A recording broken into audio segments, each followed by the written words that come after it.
So, when it comes to Denture 101, this is number 9. I want to tell you guys what's going to save your life when you go through extractions. Say it's a day of extractions, you already have them taken out.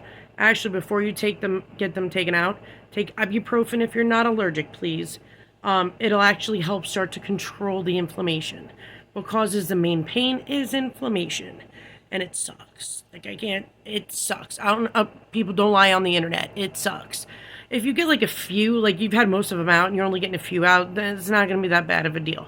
But if it's like I would say 20 and above, you're getting taken out.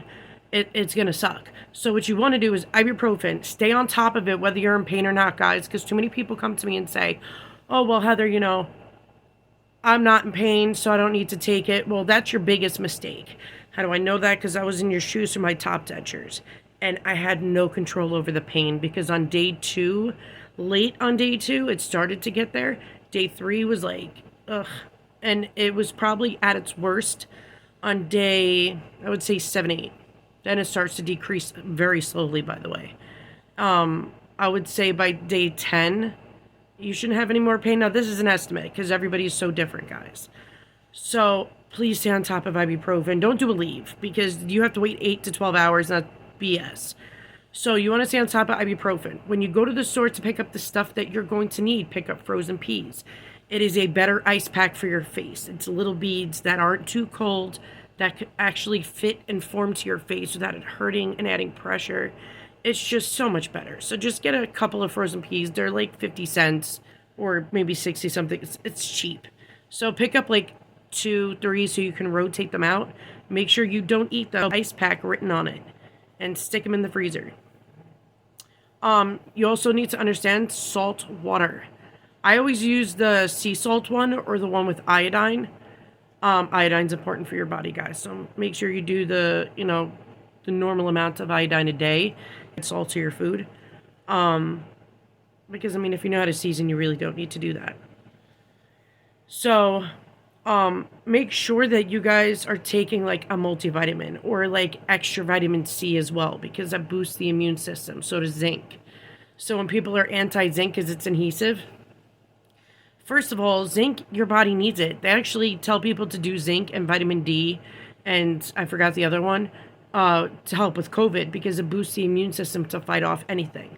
So that'll help too as well. Plus, who the hell wants to get sick during the extractions? Oh my God, can you imagine that? God, that's gotta suck.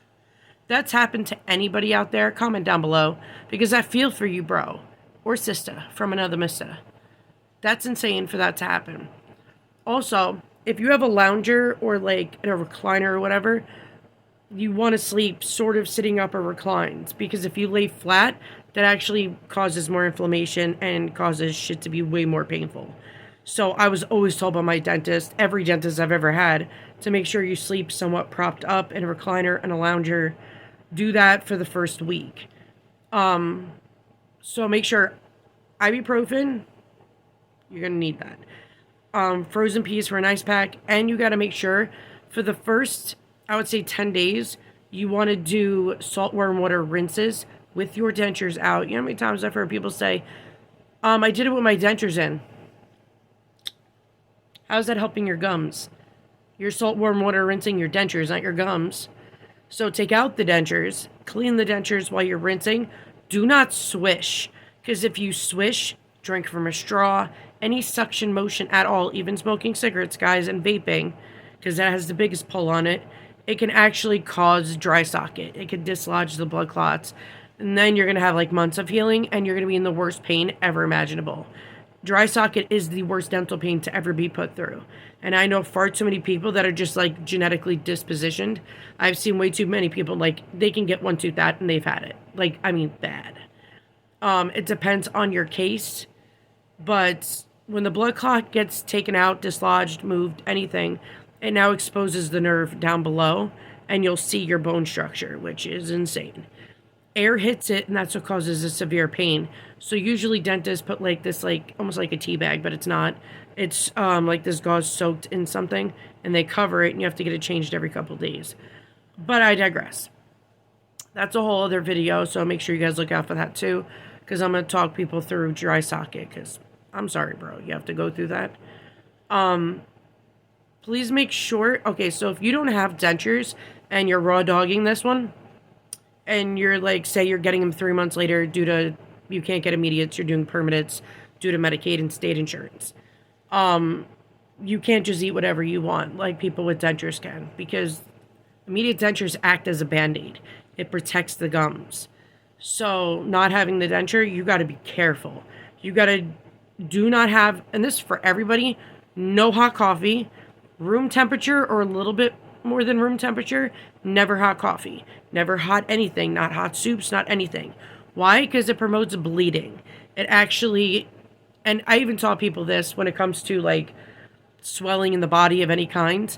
Ice will decrease the swelling, and heat actually increases blood flow. So what you want to do is cool foods. Do not use a straw. People are like, oh, I just use smoothies in a straw. No, use a spoon if you're going to have a smoothie. And also make sure there's no seeds, or salt, warm water rinse afterwards for people who do not have dentures. Now, you want to make sure you stay away from rice, because what I did is I love rice pudding. I ate a lot of that with extractions. Because, you know, it's got the rice in it. It gives you some fullness to it. Jello, soups. I would say for the first people without dentures, for the first 2 weeks, you've got to stay away from, usually somebody would say a month, but 2 weeks, when it comes to no hot foods, no nothing. Now you can get dry socket up to a month. So you really want to stay away from like really hot things. Like, case in point, my freaking husband loves hot food. Like, it could be burning my mouth, but he'll just eat it, no problem. He just loves hot food. It is bad for actual real teeth to eat with hotness. It actually weakens the enamel and messes it up. So be normal. Don't be eating hot food. Cool it down. But people are like, oh, I need my coffee. Well, you can have your coffee at not super flaming hot. You can have it normally, like people put creamer in theirs. Takes away the heat. So it's not so bad. But please make sure you guys rinse with salt, warm water. If I had $1 for every time somebody was like, oh, I just didn't do anything. Salt, warm water cleans any food debris that gets stuck in there. Because if it gets stuck in there and it closes, infection. Also, when you swish with it, you're going to dislodge clots, like I told you guys before. So just shake your head like I did and just let it out.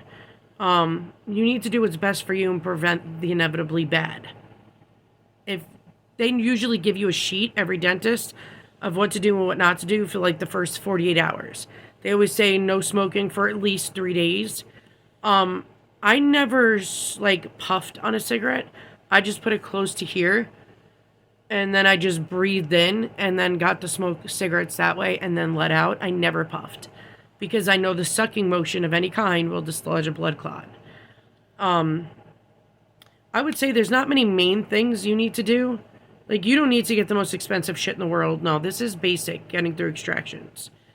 I always tell people you want to distract your mind as much as possible and never lay down flat, because that will make your pain worse. Oh my God, that's so bad. Yeah, I messed that up too with my top denture. Well, for the first day. Learn that real quick. But watch like happy movies or happy TV shows, or, you know, listen to great music and crochet or play an instrument, do whatever. Not through your mouth though, obviously, like piano, guitar, whatever. Distract your mind as much as possible, because if you focus on the pain, just like with depression and anxiety, it increases pain. No matter what, it'll always increase pain. So this is going to be the roughest 10 days you probably ever had in a long time. My bottom wasn't that bad. I mean, it sucked because they were healthy teeth coming out, and the gums were just mutilated because you couldn't get them out. It was so freaking bad. It was so bad. Like, I'm just getting flashbacks, and I'm like, yeah, I don't want to do this. But make sure on your guys' checklists, we're going to break it down really, really quick. Frozen peas. Make sure you pick up salts, guys, because you got to salt warm water. Ibuprofen, if you're not allergic to it, you want to take it. Now, people are like, oh, my doctor gave me prednisone. They usually only do that if you're allergic to ibuprofen or you're about to go through something like your extractions were insane. I've only seen 2 patients out of the 4 or 5 years I've been doing this. ever get prednisone, because prednisone's also bad for you. It's supposed to open the lungs up and reduce inflammation, but you also retain water and can gain inflammation. Not only that, it also can damage your lungs long term. So you kind of really don't want to be on it. They usually give antibiotics to somebody like in my shoes, or diabetic, anybody with autoimmune diseases, diabetes, cancer, anything of that nature. Or if you had a previous infection while they're taking them out. Some dentists will not do extractions until you've been on an antibiotic and the infection's gone, because infections can spread and things can get bad really quick. And if you're consistently on antibiotics, listen, I know there's people that are afraid of everything and they just take antibiotics so easily, but it takes a year for your gut to heal from the antibiotic alone. And that's a fact. So you only really want to do antibiotics if you absolutely need it. Like, say in my case, whoever's case, blah, blah, blah, you get an antibiotic to prevent something bad, because it's easy to happen with us with our weakened immune system. But if you're healthy and you don't have a current infection, you do not need it. For people saying, and they're mad at their dentist for not giving them stitches, you don't need stitches. You really don't. Unless, like, the gums need to be glued back together and, like, sewed up, then they will do stitches. Like, if you have to get a tooth cut out or whatever, then they'll do stitches. But usually they don't want to, because it actually does heal better if it does it naturally. Do they close up quicker with stitches? Of course. They're being literally stuck on there. But it's not necessary, because people are just going to be panicking. Oh my God, my stitch came out after 12 hours. That's okay. It's okay. They can come out at any time. They will come out on their own. They're dissolvable usually. I've only seen less than a handful of people actually get the non-dissolvable ones, have to be taken out. Like, my dentist uses dissolvable only when it comes to teeth. Also, please know, you can still, people are like, oh, I want to do it so I don't get dry socket. That's not how that works. You can still get dry socket, because remember, it's blood. So if the clots are supposed to form within 24 hours, the dentist usually doesn't like to let you leave until, like, the blood slowed down somewhat and they're starting to form clots. Now, if you drink something hot, it can loosen the clot, thin it out, have them bleed out of your mouth, and boom, there's dry socket. So please be careful, guys. Don't do things half-assed. Don't choose things that you think are going to be easier, but they're not. You can still get dry socket, stitches or not. It doesn't matter. But please stay elevated, guys. Please. Oh, and when it comes to immediate dentures, people always ask me this.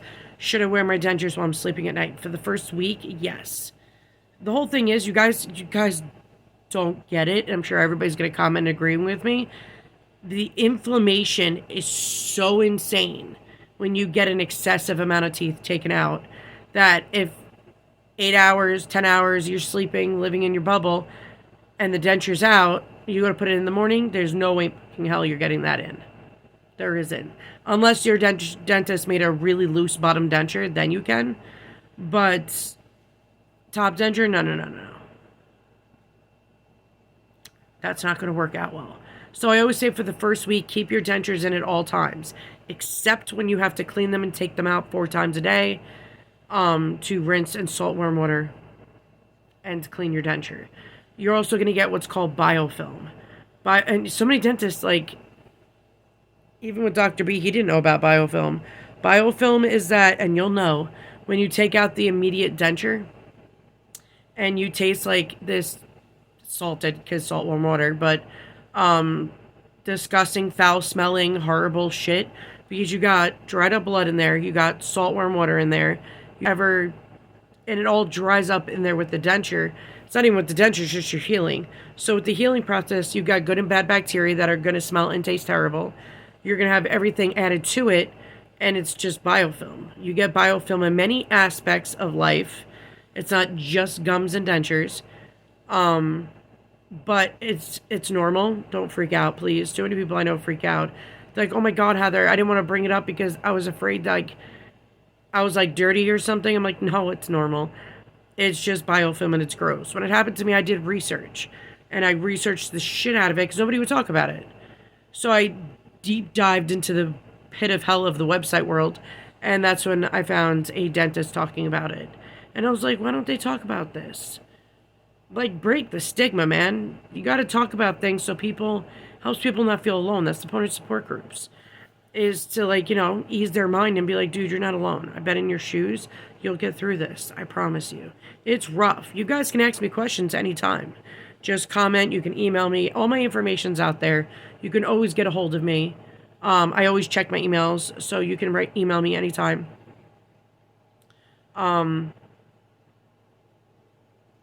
It's going to feel like hell for some people.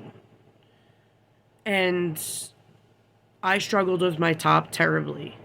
It was freaking awful. And when you're young and you have to get this, I would say the mental part of it makes the physical part worse. 10 times more. Because my bottom denture, I knew what to expect. I knew all of that. And they were mutilated like crazy because I said, they couldn't get them out. So, I mean, I had pain. Yes, it sucked. Absolutely. But it wasn't like my top, because my top, I was unaware of what's normal and what's not. Just like when I talk about monkey mouth to people. When you look like a Dr. Seuss character, when you first get the dentures put in your mouth, that is normal. That's because your gums are still swollen, they have not started shrinking, and it's not down. Do not file them. Do not file them to fix the look for it now. Because once it's within a month passes by, your denture won't even be able to be seen when you're smiling. Because you just deformed and messed up the entire denture. Just know that everybody goes through it. There's not one person who doesn't. And, I mean, if they don't, then I would definitely question how the denture was made. Because they're not supposed to look good when it first happens. I mean, your gums are in the same shape and form as if your teeth were in there. So it's like putting something on top of your teeth. So just be patient. You got to be patient in this process, guys. You really do. Or you're going to have one fricked up journey and more mental issues with it that you're just going to quit on yourself. But you're not alone. I went through all this before you guys did, before you ever thought to get dentures. And it sucks. And when I was part of the first support group, they were just mean, rude, and nasty. I'm like, no. So a year later, after I was on YouTube, people just, Heather, can you please do a support group? Which I haven't been on it in a minute because I had COVID and stuff and I forgot all about it. So thanks, James, for helping me. Because he's definitely the moderator and helps me out a lot. But usually I'm always on there. And what's great about my support group is sometimes we get a few bad apples, but they get kicked out immediately, blocked, and they're banned for life. But usually everybody in this support group is so supportive and caring. And I don't know why no one took this name, but it's just called Denture Support Group. So when I went to go make one, I was like, why did no one take that yet? That's like, boom. It's easy. That's the first thing somebody's going to Google or Facebook search because it's on Facebook. So that's weird. But yeah, it's just called Denture Support Group. If you guys want to join, answer the questions. Because I don't let anybody in unless they answer the questions, read the rules. Because my rules are different. I don't take bullying. I don't take BS. I don't take ignorance. We're adults. We can handle shit. But just know, guys, I'm always here for you. And this is going to be how I felt when it first started. I was terrified. Because my teeth went from being great to now being destroyed all because of an autoimmune suppressant. And it felt like I just took my identity from me. It was hard. I always say this process is more mental than physical. The physical comes and goes, man. But the mental part, I would say 5 stages of grieving. Even if, whether you lose somebody or a part of you, you're going to go through the 5 stages of grieving. So all you have to do, guys, is get a few awesome things that are, and cheap-ass things, that are going to help you in this journey. Just don't give up on yourself. You can't. Because this is your opportunity to have the smile of your dreams. And to have a denture journey that you'll be proud of yourself for conquering. And I'm proud of all of you for even doing this. And I know some people aren't used to pain, so they have a low pain tolerance. But just remember, it goes away quick. Within a week, you're not feeling as much pain. Maybe like when you're getting used to your dentures, or like when you're trying to eat, because the soft, squishy gums, it hurts. Once a month passes, you could do a soft reliner, cushions the whole thing. You can eat whatever the hell you want. It's actually very easy dentures. All you have to do is stay on top of softer reliners and adjustments, and you have no problems. It's that easy. But if you guys need me, just comment. I'll answer you guys always. Email me anytime. I love you guys. If you want to see certain videos, like I always say, make sure you comment down below, and I will do them for you. Later, guys.